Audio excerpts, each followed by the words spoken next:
இந்தியாவுக்கு இந்தியான பேர் வந்ததுக்கு காரணமே இந்த சிந்து நதி தான். அது மட்டும் இல்லாம இந்த உலகத்திலேயே பழமையான நாகரிகத்துல ஒன்னான சிந்து சமவெளி நாகரிகம் இந்த நதியில தான் உருவானது. இந்தியாவுக்கு சிந்து நதி இவ்வளோ முக்கியமானதா இருந்தும் இந்த நதியோட 80% தண்ணியை பாகிஸ்தான் யூஸ் பண்ணதுக்கு காரணம் இந்தியாவுக்கும் பாகிஸ்தானுக்கும் நடுவில் போடப்பட்ட சிந்து நதி நீர் ஒப்பந்தம் தான்.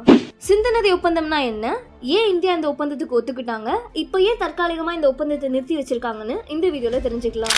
செப்டம்பர் 19, 1960 இந்தியாவோட பிரைம் மினிஸ்டர் மிஸ்டர் ஜவஹர்லால் நேருவும் பாகிஸ்தானோட பிரைம் மினிஸ்டர் மிஸ்டர் ஆயூப் கானும் வேர்ல்டு பேங்கை சாட்சியா வச்சு இண்டஸ் வாட்டர் ட்ரீட்டியை, அதாவது சிந்து நதி நீர் ஒப்பந்தத்தை சைன் பண்ணாங்க. சிந்து நதி 6 கிளை ஆறுகளா பிரியுது. சிந்து, ஜீலம், செனாப், ராவி, பியாஸ், சட்லஜ். இந்த ஒப்பந்தப்படி வேர்ல்டு பேங்க் இந்த கிளை நதிகளை 2 பார்ட்டா பிரிச்சாங்க. மேற்கு பகுதி ஆறுகளான சிந்து, ஜீலம், செனாப பாகிஸ்தானுக்குன்னும் கிழக்கு பகுதி ஆறுகளான பியாஸ், சட்லஜ், ராவிய இந்தியாவுக்கும் பிரிச்சாங்க. இதுல இந்தியாவுக்கு கிடைச்ச இந்த 3 கிழக்கு பகுதி ஆறுகள்ல இருக்க தண்ணி வெறும் 20% மட்டும்தான். இதே பாகிஸ்தானுக்கு கிடைச்ச மேற்கு பகுதி ஆறுகளோட அளவு 80%.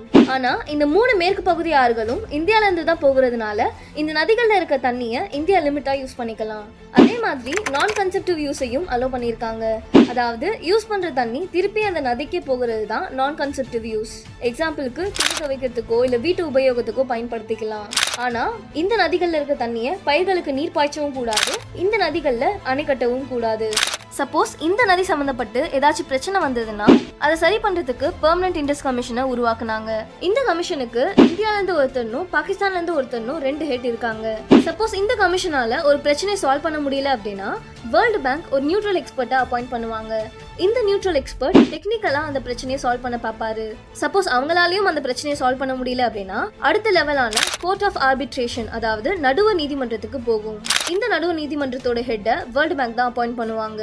இந்த நடுவர் நீதிமன்றம் தான் ஃபைனல் டிசிஷனை எடுப்பாங்க.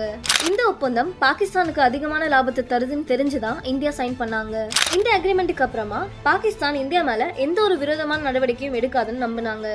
அதையும் மீறி இதுவரைக்கும் இந்தியாவுக்கும் பாகிஸ்தானுக்கும் நடுவில் கார்கில் யுத்தம், புல்வாமா தாக்குதல்னு எந்த யுத்தம் நடந்தாலும் இந்தியா இந்த ஒப்பந்தத்தை கைவிடல.